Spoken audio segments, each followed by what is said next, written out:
불교에 중도라고 하는 그런 개념이 있습니다. 이것은 치우치지 아니하는 바른 도리를 불교에서 중도라고 이야기합니다. 유교에서도 이와 비슷한 중용이라고 하는 개념이 있습니다. 제가 복잡하게 말씀을 안 드리고 유교에서 말하는 중용은 마음의 균형을 이야기하고 있습니다. 그리스의 철학자 아리스토텔레스나 또는 중세의 토마스 아퀴나스도 이와 비슷한 이야기들을 하면서 사람의 도리가 그런 것이다 이야기를 하죠. 오늘날 우리가 살고 있는 이 시대는 너무 한쪽으로 치우쳐 있는 그런 사회인 것 같습니다. 흑이냐 백이냐, 너는 좌냐 나는 우다, 진보냐 보수냐. 그래서 서로를 좀 이해해주고 용납해 주어야 되는데 전혀 이해를 하지 않으려고 하고 상대방의 말을 들으려고 하지를 않습니다.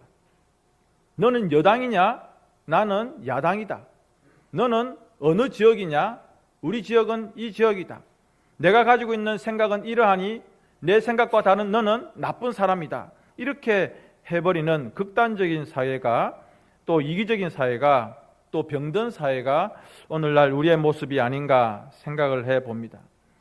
안타까운 것은 그런데 이런 모습들이 기독교인들 가운데에도 나타나고 있습니다.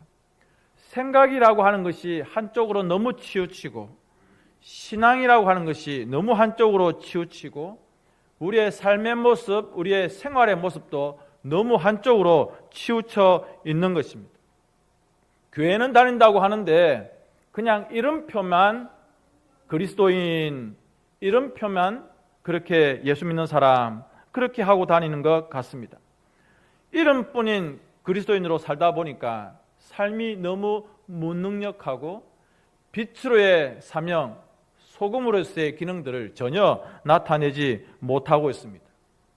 세상 사람들과는 다르게 구별된 모습으로 살아가야 됨에도 불구하고 그들과 전혀 구별되지 않는 그런 삶을 세속적이고 심지어는 현실과 적당히 타협하면서 그래 좋은 게 좋은 거다라고 하면서 그렇게 세상 속에서 살아가고 있는 안타까운 그리스도인들의 모습을 봅니다. 오늘 저는 성경을 통해서 몇 가지의 교훈을 받고자 하는데, 첫 번째로는 우리가 신앙생활에 있어서 치우치지 말아야 한다는 겁니다. 이것은 신앙생활을 대충 하고 적당히 해라 그런 말이 아닌 것입니다. 성경이 말하고 있는 한쪽으로 치우치지 말라라고 하는 이 말씀은 무엇이냐면 하나님의 말씀입니다. 여호수아 1장 7절에 보니까 그 율법을 다 지켜 행하고 우로나 좌로나 치우치지 말라 이렇게 말하고 있습니다. 이 무슨 뜻이냐면 하나님의 말씀에서 벗어나지 말라는 겁니다. 하나님의 말씀에서 벗어나는 것은 치우치는 것입니다.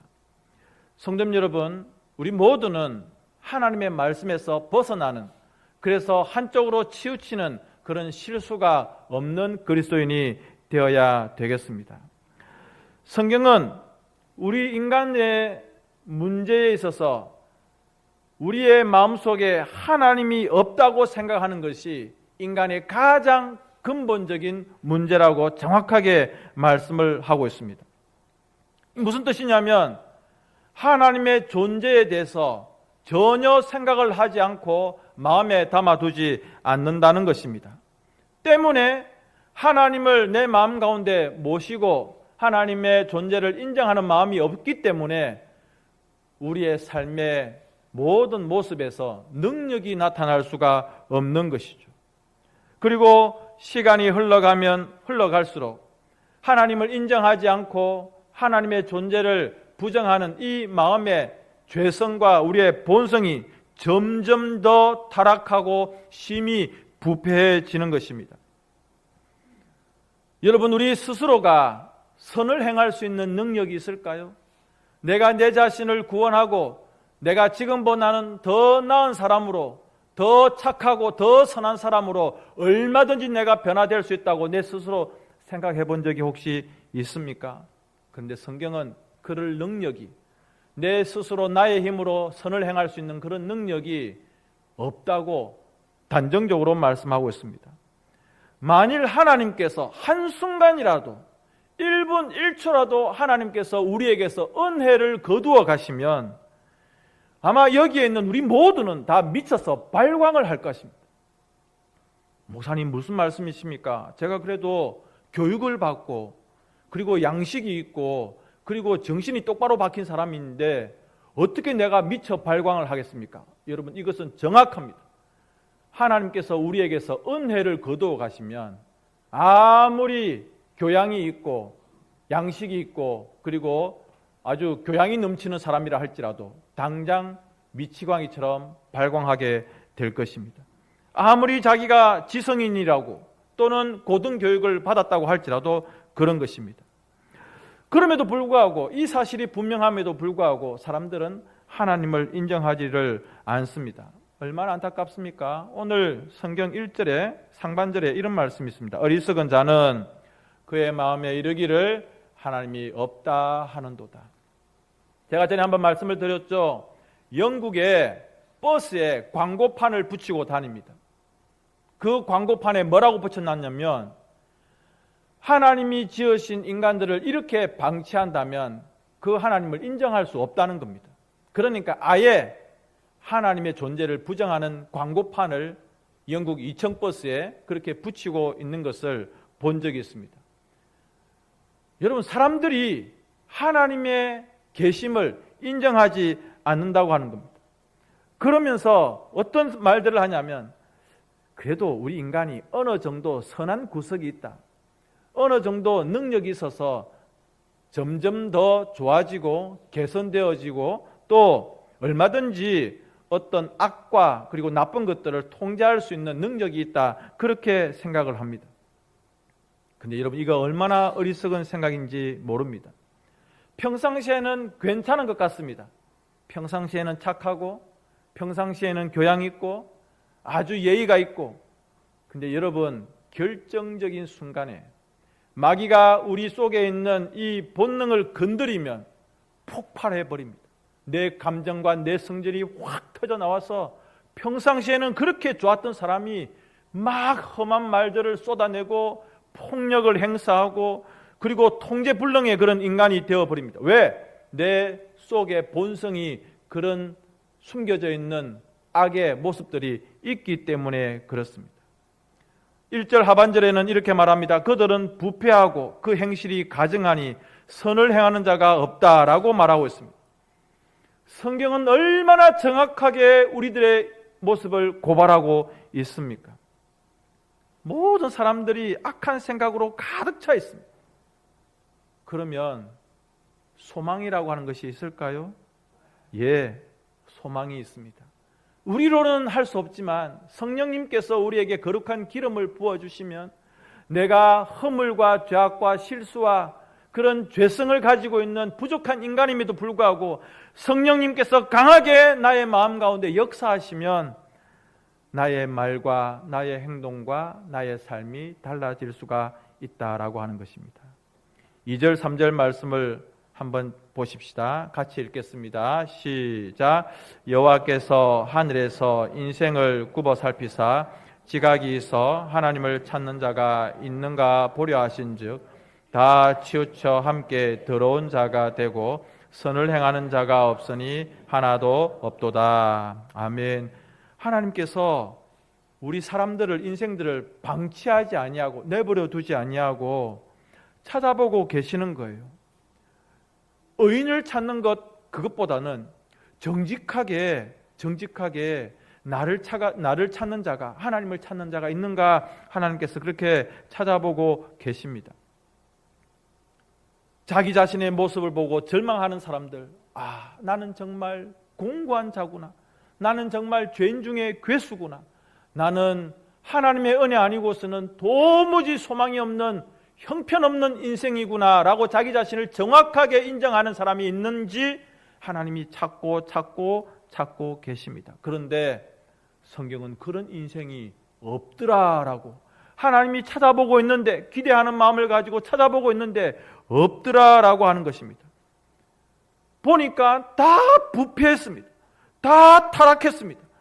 양심이라고는 찾아볼 수가 없고 자기의 그 형편에 대해서 솔직하게 하나님 내 영혼의 형편이 이렇습니다라고 하나님께 솔직하고 겸손하게 자기 자신의 모습을 보여주는 그런 인생이 없더라라고 하는 겁니다.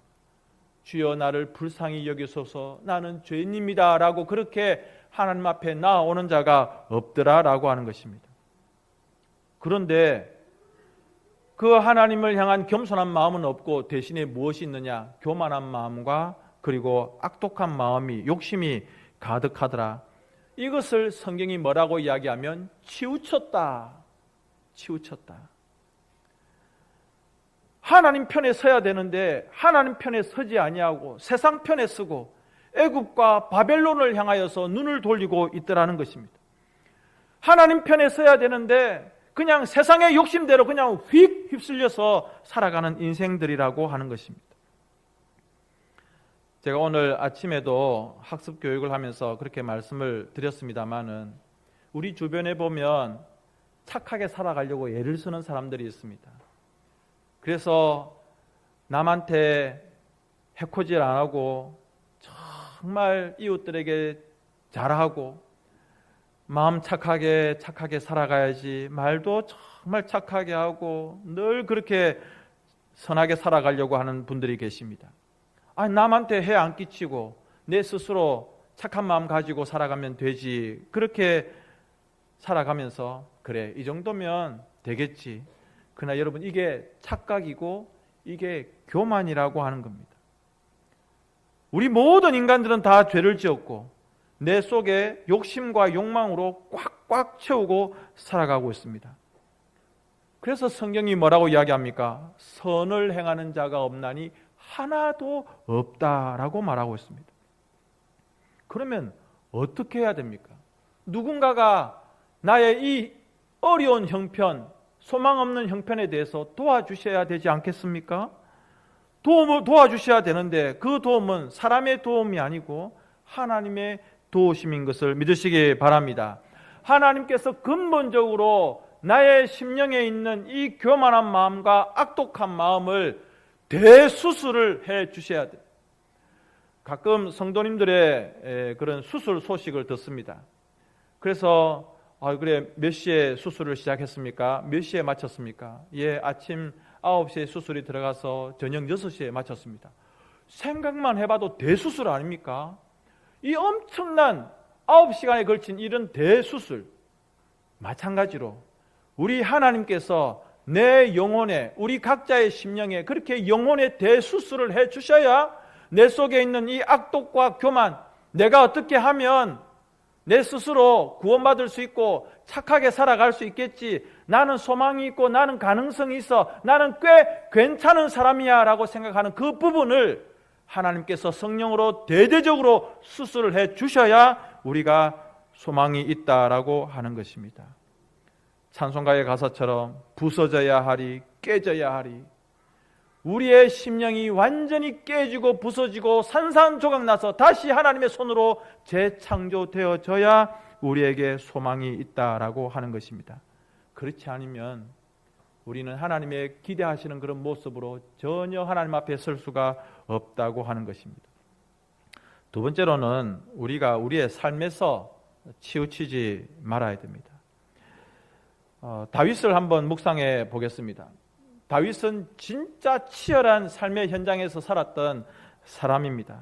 그런데 그가 만났던 그 무서운 현실들, 어떨 때는 짐승 앞에 서기도 하고 어떨 때는 골리앗 앞에 서기도 하고 어떨 때는 사울 왕의 그 창 앞에서 피하고 도망다녀야 되는 그런 무서운 현실들, 심지어는 집안의 자식들끼리 서로 죽이고 하는 이런 엄청난 일들을 현실 속에서 만났지만 그는 계속해서 전심으로 하나님을 바라보았던 인물입니다. 그래서 하나님께서 그 다윗을 보면서 인정하셨죠. 사도행전 13장에 보니까 내가 이새의 아들 다윗을 만나니 내 마음에 맞는 사람이라. 하나님께서 찾고 찾았는데 그 많은 인생들 가운데 하나님 마음에 맞는 사람이 이 다윗이라 그렇게 말씀하시는 겁니다. 다윗이 죄가 없었느냐? 아닙니다. 허물이 없었느냐? 그렇지 않습니다. 그럼에도 불구하고 그가 삶의 모든 일상에서 하나님을 찾고 찾는 그의 마음들이 하나님 마음에 합했더라라고 하는 것입니다. 그랬던 다윗이 시편 57편에서 뭐라고 이야기하냐면 하나님이여 내 마음이 확정되고 확정되어 싸우니 내가 하나님을 노래하고 하나님을 찬송합니다 라고 고백하고 있습니다. 자기의 삶의 형편들은 무시무시합니다. 칼과 창이 자기의 목을 겨누고 있습니다. 언제 자기의 목숨을 노리는 그 원수의 칼끝이 자기에게 올지 어떨 때는 너무 두렵고 무서워서 침을 흘리고 미친 척을 한 적도 있습니다.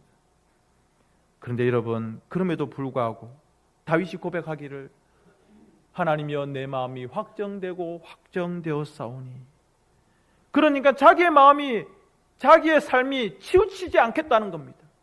하나님께 내 마음을 마치 못을 박는 것처럼 딱 박아놓고 흔들리지 않겠다라고 말하고 있는 것입니다. 오늘 아침에 우리 주일학교 아이들에게 설교를 하면서 죄의 삭은 사망이다, 그 이야기를 하면서 죄의 결과가 사망이다, 이걸 설명해 주려고 아이들에게 이야기를 하면서 하민이가 눈에 보이기에 하민아, 아버지 권 2세 아빠와 엄마 이향숙 엄마가 밤 12시에 라면을 5개를 끓여 먹었다. 그리고 나서 잠을 잤다. 아침에 일어났는데 얼굴이 어떻겠니? 제가 기대한 답은 엄마 아빠 얼굴이 팅팅 부어가지고 라면 부어가지고 팅팅 부은 얼굴일 거예요. 그렇게 이야기할 줄 알았어요. 이렇게 제가 그 이야기를 하니까 라면을 5개를 먹었다. 아침에 일어났는데 얼굴이 어떻겠니? 하니까 하민이가 웃어요. 웃으면서 답을 뭐라고 하냐면 이뻐요 하는 거예요. 와, 하민이의 마음은 확정되고 확정된 거예요. 우리 엄마 아빠는 라면을 저녁에 12시에 먹고 자도 이쁘고 이쁜 거다. 와, 대단하죠. 얼마나 세뇌를 받았는지. 여러분, 다윗은 자기의 현실이 굉장히 불안했습니다. 그럼에도 불구하고 흔들리지 않았습니다. 왜? 마음이 확정되었기 때문에. 내일을 장담할 수 있었습니까? 계속 도망 다녔습니다. 사울이 특별히 훈련된 군사들을 보내어가지고 이 골짝 저 골짝으로 계속해서 추격대를 보내었습니다. 내일을 장담할 수가 없었습니다. 그럼에도 불구하고 다윗은 내 마음이 확정되었다라고 그렇게 고백을 하는 겁니다.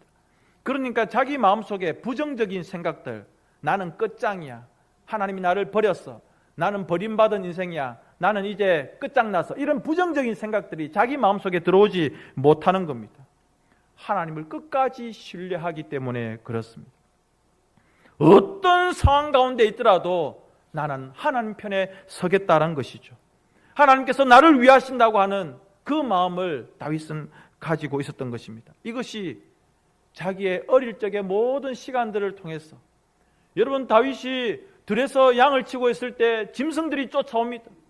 그리고 자기가 돌보고 있는 양들을 덮칠 때 그 사나운 짐승들을 향하여서 다윗이 달려들었던 그 과거의 기억들, 혹은 키가 거의 3m나 되는 그 엄청난 거인 골리앗이 앞에 있을 때 너는 칼과 창과 단창으로 서지만 나는 만군의 여호와의 이름으로 너 앞에 선다 라고 물맷돌을 돌렸던, 그리고 그 거인 골리앗을 거꾸려 때렸던 그런 경험들, 그리고 수많은 전쟁에서, 전투의 현장에서 그가 하나님의 이름을 의지하고 승리할 수 있었던 그 모든 것들, 여러분, 이것이 치열한 삶의 현장에서 그가 경험했던, 삶에서 치우치지 아니하고 그가 경험했던 하나님과의 그런 깊은 교제 영성 아니겠습니까? 마음이 치우치지 아니하고 마음이 확정된 사람, 하나님, 저는 어떤 순간에도 하나님의 약속을 붙들겠습니다. 주님 나에게 주신 그 말씀, 내가 이 흔들리는 세상 가운데서도 이거 붙들겠습니다. 내가 병들어도, 내가 가난해도, 내가 사람들에게 무시를 당해도, 내가 아무것도 가진 것이 없어도 나는 흔들리지 않겠습니다. 나는 주님을 신뢰합니다. 때문에 다윗은 그런 광야와 같은 어려운 시절을 지나고 그리고 험한 일들을 많이 만났을 때에도 사자와 같이 당당했습니다. 여러분, 사자가 밀림에 딱 등장을 할 때 혹시 이런 사자 보셨습니까? 고개를 푹 숙이고 꼬리를 살 내리고 어깨를 이렇게 움츠려가지고 부끄러워. 이런 사자 보셨습니까? 사자나 호랑이는요, 숲이나 광야나 들판에서 밀림에서 얼마나 당당한지. 이 자리에 계시는 우리 믿음의 성도님 여러분, 여러분의 현실들이 쉽지 않고 어렵지만 다윗처럼 당당하십시오. 그리고 왕처럼 위엄 있게. 여러분, 한 나라의 왕은요, 당당합니다. 위엄이 있습니다. 그 머리에 왕관이 없다 할지라도, 옆에 칼을 차고 있지 않다 할지라도 내가 왕이라고 하는 그 자신감으로 위엄 있게 당당하게 서 있을 수 있는 것입니다. 다윗은 쫓기는 신세였지만 사자처럼, 다윗은 내일을 장담할 수 없는 그런 시간들이 많았지만 그럼에도 불구하고 왕처럼 위엄 있게 살았던 것입니다. 혹시 지금 여러분들이 광야와 같은 그런 시절을 지나고 있다고 생각하십니까? 내 인생 왜 이렇게 꼬이지? 내 왜 이렇게 힘들까? 그러나 여러분, 절대 우리의 축복된 미래를 의심하지 말기를 바랍니다. 삶이 고달프다 할지라도, 지금 현실이 녹록지 않다 할지라도 하나님께서 약속해 주신 축복의 미래를 생각하면서 잘 준비하시고 불평이나 원망이나 신세 한탄 하지 말고, 여러분, 그것은요 그냥 허송세월에 불과하고 굉장히 어리석은 일입니다. 20대 중반에 남들은 대학 졸업하고 유학 가고 직장 잡고 그렇게 할 때 병이 나가지고 누워가지고 골골골거리는 어떤 젊은이가 한 명 있었습니다. 남들은 다 유학 가고 또 직장 얻고 하는데 2년 동안 꼬박 병자리에 누워 있었습니다. 그런데 이 청년은 병들어 있지만 자기의 신세를 원망하거나 그렇게 한탄하지 아니하고 하나님께서 나에게 축복된 미래를 주실 것이다 생각하면서 계속해서 성경을 읽고 엄청난 그런 독서들을 하였습니다. 왜? 하나님께서 나에게 축복된 미래를 주실 것이다. 지금 2년 동안 꼬박 병자리에 누워있지만 나의 인생이 이렇게 끝나는 것이 아니라 하나님께서 반드시 나에게 축복해 주실 것이다. 이 사람이 바로 이랜드의 박성수 회장입니다. 혹시 노동 문제 이런 것 때문에 조금 불편하실 마음이 계시는 분도 계시겠지만 이분이 그렇게 하나님께서 약속해 주신 축복의 미래를 믿고 최고 경영자가 되었다는 것입니다. 여러분, 지금은 우리가 힘들고 어려운 광야의 길을 지나가고 있다고 생각할지라도 하나님께서는 우리의 축복된 미래를 지금 준비하고 계십니다. 믿으시기 바랍니다. 그러므로 여러분, 세상에서 들리는 잡다한 소리에 혹은 그들의 그 유혹과 그들의 그 모든 소리들에 귀를 기울이지 마시고 하나님께서 나에게 약속해 주시는 그 믿음의 길들을 우직하게 걸어가실 수 있는, 현실의 벽을 보면 너무 높아 보여요. 야, 저거 내가 어떻게 넘어가지?